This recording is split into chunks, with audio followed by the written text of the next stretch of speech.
working saints are the core group in the church life today. On the one hand, Christ desires to gain you. On the other hand, the world wants to occupy you. Are you going to go after the world, or are you going to go after Christ? How you choose depends on your valuation of the object chosen. Witness Lee, Messages Given to the Working Saints, page 352, Living Stream Ministry. This week, we conclude the series titled The Backbone of the Church Life with speaking from Brother Andrew Yu regarding several practical points for our going on in the church life. This meeting was held during the 2015 International Memorial Day Conference in St. Louis, Missouri. A link to the full audio can be found in the episode notes.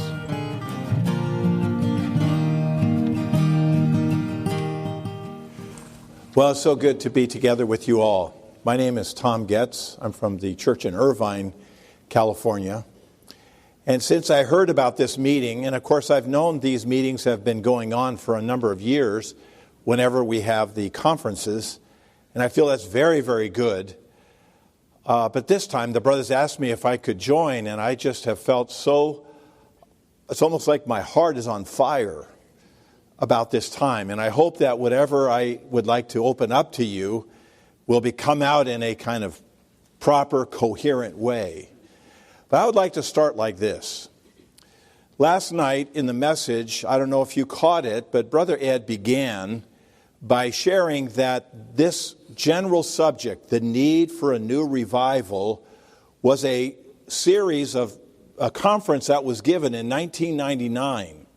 16 years ago, probably not exactly the same messages, outlines, but this burden was released through the ministry into the churches.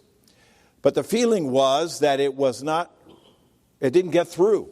It was not received. And so the question within me was a kind of a desperate feeling, Lord, will you get through this time? Will this time be the time when this kind of word will penetrate your recovery? And coming to this meeting today, I had this realization, it depends on you. It depends on this group, this age, this core of the churches, whether things break through or not. And even this morning, weren't you touched this morning as Brother James was laboring on this word reaching, and this need for us to be those that are really pursuing and reaching to attain to the high peak of the divine revelation.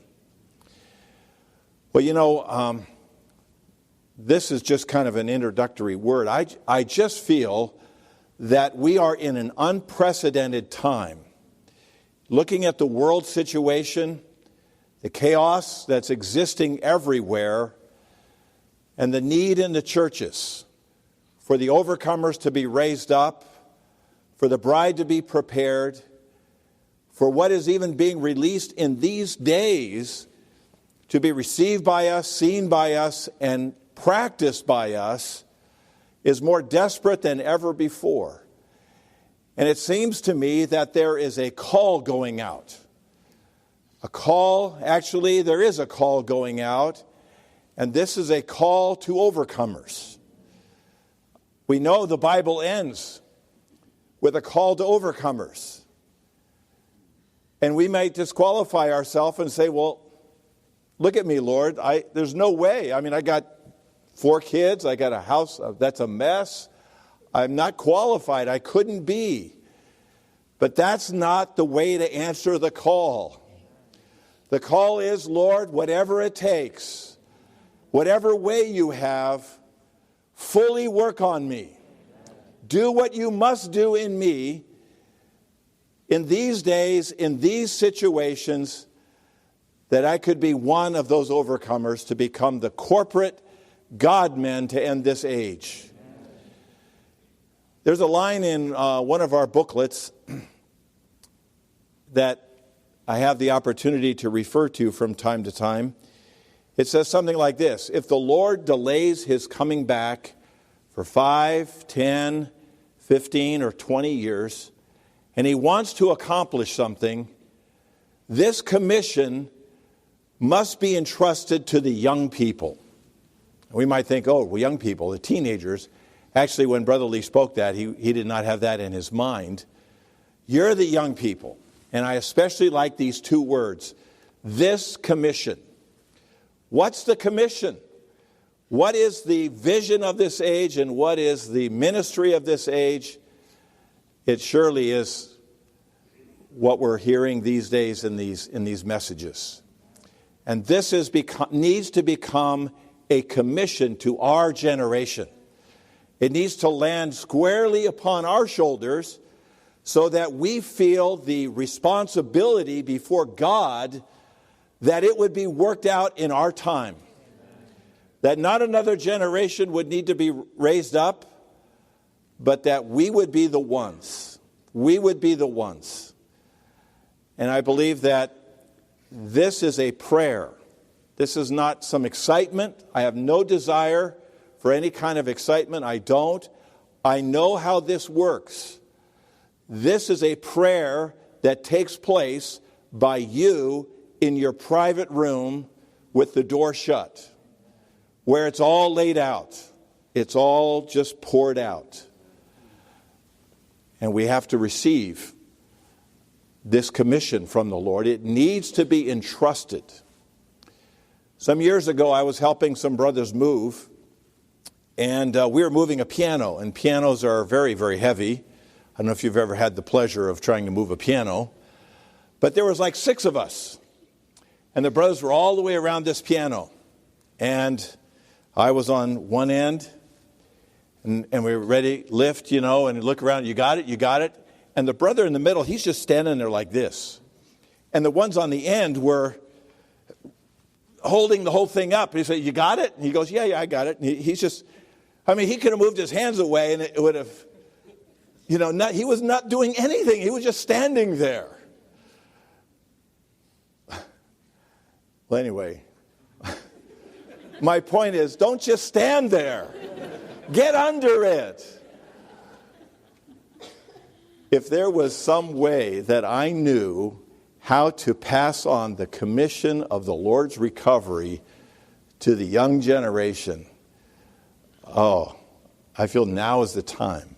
Never has there been such a group as you are that have been prepared from your birth for this moment.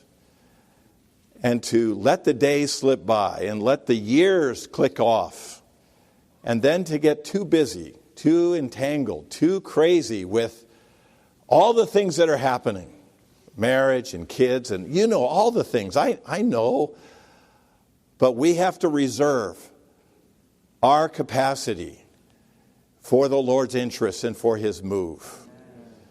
He's walking by, He's passing by, and we have to ask Him, Lord, don't pass me by.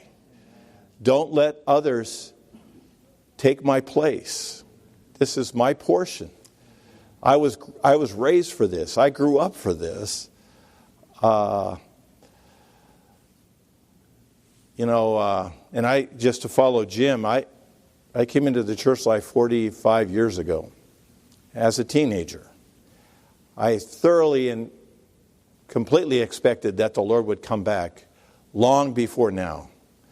Even while I was young, it was the commission that we had received was to bring the Lord back.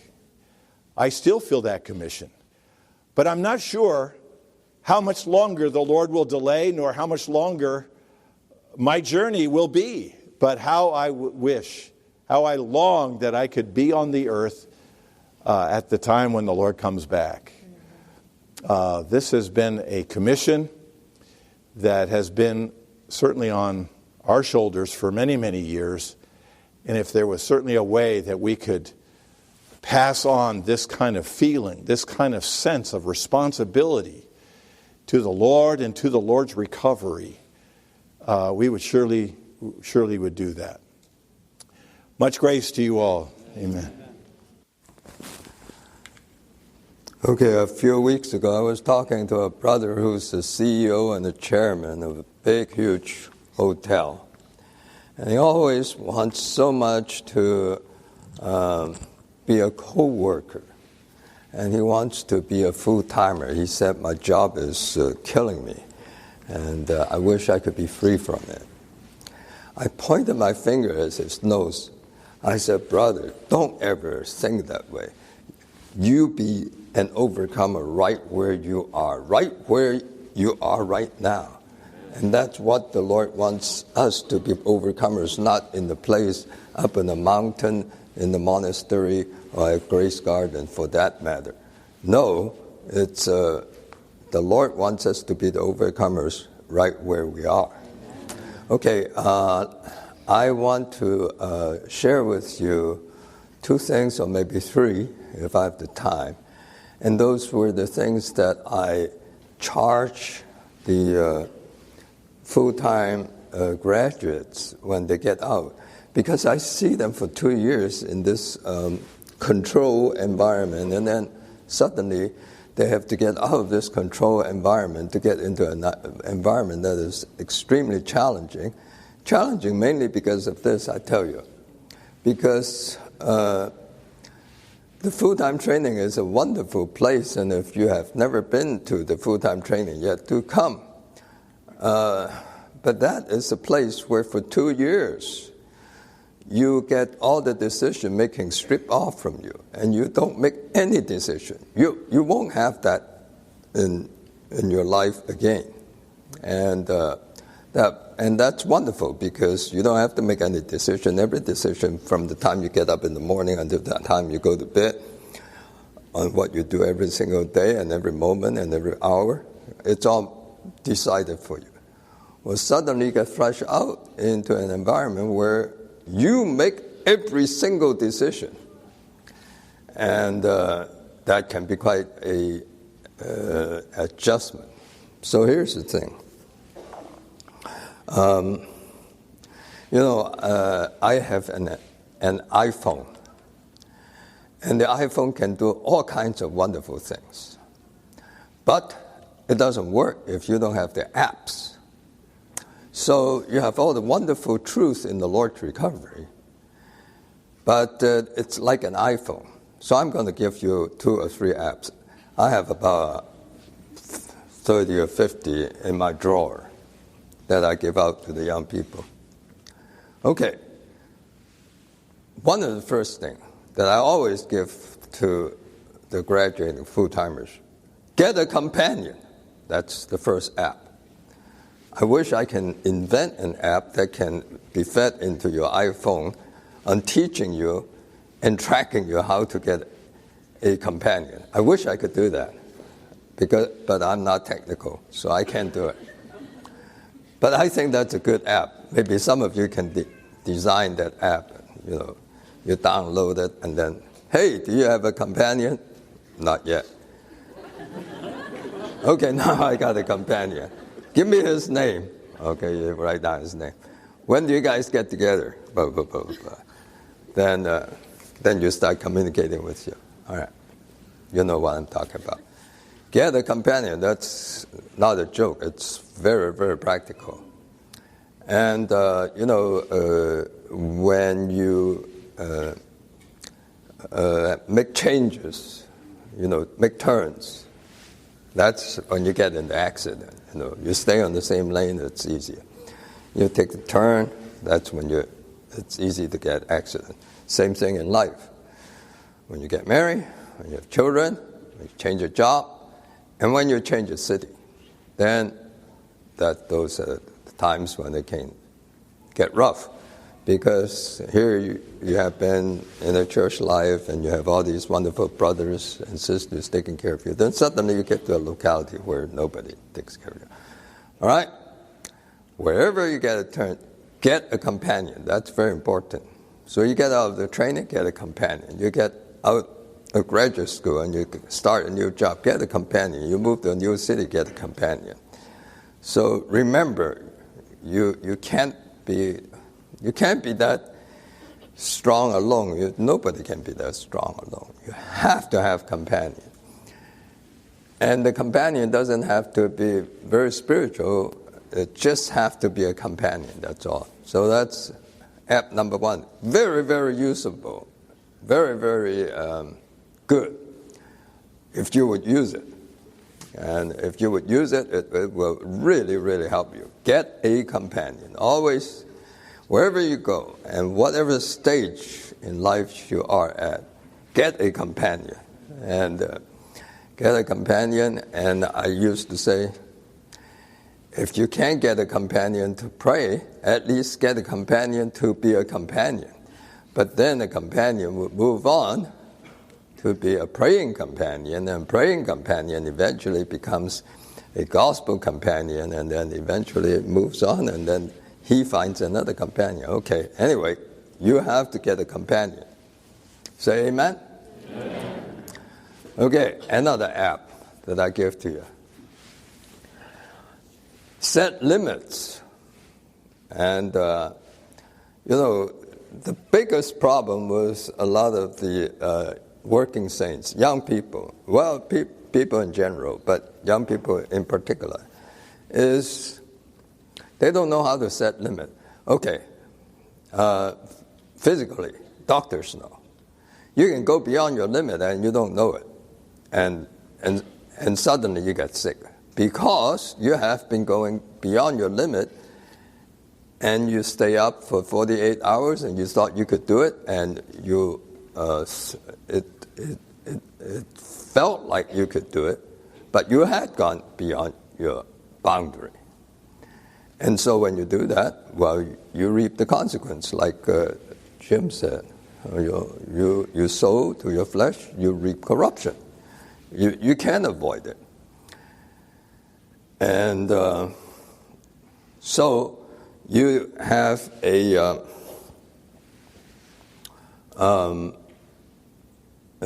emotional stress overload. Then you said, oh, well, I'm still one piece. No, you got to set boundary. Well, you have to set boundary. Number one, to your time. Number two, to your money. Number three, to your acquaintances, relationship. And then number four, to information itself. Don't think that these are small things. If you don't set your limit, the information bombards you, and then before long, you realize that you get the waters over your head. You set the limit. Now, today, nobody can control you. And you can set your own limit yourself. So you say, okay, I had a lady that said, he was in some kind of therapy and helping people to have a healthy lifestyle. He said, you periodically, you need to go to not the car wash, the brain wash. You go into a place where you lock yourself up and get off all the information and just do immersive Bible reading for 2 or 3 days that washes out your brain. It's not superstition, it's real. If you do not set limit to information, and today, TV is no longer the thing, it's everything there. If you don't set limit to it, it will take you over. And that goes true for that. That goes true for money, because today, the world is so smart, Satan is so smart, and the Wall Street is so smart, and bankers are so smart. They can get you to spend your money before you have the money. You know what I mean. And so before you realize it, you went beyond your limit. And then you come around with this long face and say, oh, I wish I could be an overcomer. Oh, I wish I could do this. Oh, I wish I could do that. But I got this ton of debts that I have accumulated, and I couldn't help it. Well, in one sense, I say yes. In another sense, I said, really? You couldn't help it? You can't decide it? You can't control it? The car is in your hand. And I think it's because you have lost control of the brake. And you always need the brake there. And this is an advice from an old man to a young person. Exercise your brake. Don't try to overdo. Don't try to over-exercise physically. Don't try to over-exercise mentally.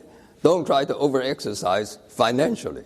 Don't try to over-exercise relationship-wise. Don't try to overdo it. If you don't overdo it, you will have all the time for the church life. And one brother, I said, how's your son doing? He said, oh, he's not coming to the meeting anymore. I said, what? He was a full-timer. He said he works 60 hours a week in the law office. I said, man, if I am like your son working 60 hours a week, I would not be able to have any energy to do anything else. He said he can't help it. I said, really? I thought about this for a long, long time. And I come to realize that a lot of the decisions is because we never know how to set boundary. And you do it before it comes your way. Because once you get trapped into it, then it's too late to change. So always have that red light up there and that says, I got to set boundary. I got to set boundary. I got to set boundary to time. I got to set boundary to finance. I got to set boundary to relationship. I got to set boundary to information. If you would do this, I mean, the sister said, days of small things. It's small. But this app works. And I think my time is up. I'll give you more app next time. Huh? I have about 5 more minutes. 5 more minutes. I'll give you another app. And this app is making decisions. Because young people, they make decisions all the time, and they don't know how to make decisions. Well, I'll tell you one thing. The bigger the decision, the faster, the easier it is. And the reason why I'm saying this is because I saw this in Brother Lee. You know, Brother Lee, he lived in the place for over 20 years, and when he made the decision to move, he made it in one day. And when he went to Taiwan in 1984, I went with him, and he was not going to stay in Taiwan. He was only going to be there for 2 weeks, and then suddenly, one day he got up, he said, I pray, and then I got clear. Well, here's the thing.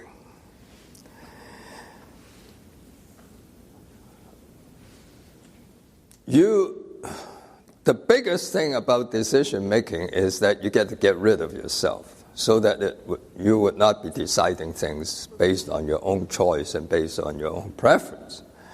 That you need to be exercised all the time, and you need to pray. When that is taken care of, then the decision is very, very simple. Just say amen to the Lord, and that's it. And I'll say a word in particular to you, brothers and sisters who are not married. Marriage is very simple. It's not difficult at all to decide who to get married when you have dropped your preference. That's the part that you have to exercise. And you have to exercise all the time. Lord, just help me to drop my preference. Lord, help me to love you. Lord, help me. And then when you need to make that decision, it's very easy. I've seen Brother Lee making very major decisions just like that. Why? Because it's so easy. Because the Lord is there. The problem is when you have this, you have that preference, you have that priority, it's very hard, and nobody can touch you on that. The only person that can get rid of, that can deal with those priorities and obstacles is yourself. So you got to deal with them, and deal with them before they come. Deal with them before they're there, and then you dealt with them, and then you have to make your major decision. Should I take this job or should I not take this job? Should I move or should I not move? Should I get married or should I not get married? Should I get married to this brother or that brother, or this sister or that sister? If you would be like that, living that kind of a life, decision making is very simple, and then the Lord will cover you. The Lord will take care of you. Amen. And I know why I'm talking about it. It's very, because, the young people, they said, this is a major, major, major decision. And then they back and forth, and wobbling in their mind. And it really is unnecessary, because we're the Lord's children, and we're in the Lord's hand, and the Lord loves us, and He takes care of us, and our life is in His hand. It's just that you need to take away this block of your own preference, and take away that block of your own priorities, and you just say, Lord, I just give myself to you every single day, and exercise. And then when the decision comes, just say a simple amen to the Lord, and you're on the way to spiritual health. Amen.